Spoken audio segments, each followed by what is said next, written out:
bla bla bla bla bla bla bla bla bla bla.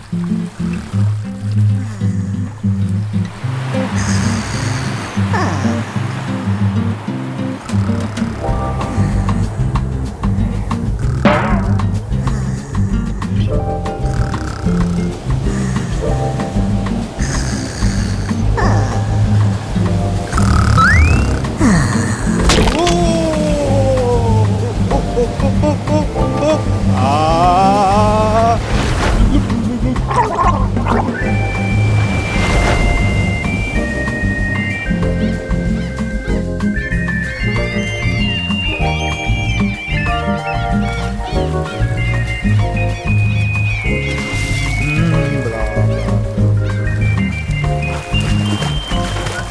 È andata bene a Genio, riaffiorato dopo essere finito sott'acqua. Ma se questa storia non fosse un cartone animato? Tra le azioni che vengono messe in campo dalla Regione ci sono anche azioni a difesa della costa, di tutto il litorale del Veneto, che consistono in attività sia di manutenzione, quindi con ripascimento e apporto meccanico di sabbia, così come indicato anche dallo studio che è stato commissionato all'Università di Padova, e da opere strutturali che prevedono tra le altre anche i cosiddetti frangiflutti.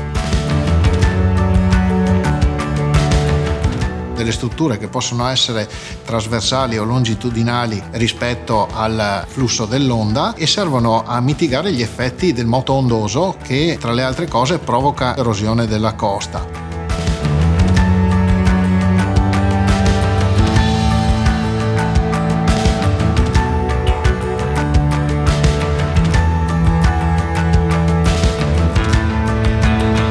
I frangiflutti, generalmente utilizzando materiali a basso impatto ambientale, quindi massi ciclopici del tutto naturali, servono a rompere il fronte dell'onda riducendone l'energia in maniera considerevole, facendo in modo che appunto l'onda non abbia più l'energia sufficiente a erodere la costa. Questo è un intervento strutturale che stiamo realizzando in varie parti del Veneto e continueremo a realizzare secondo quel piano che abbiamo definito con l'Università di Padova.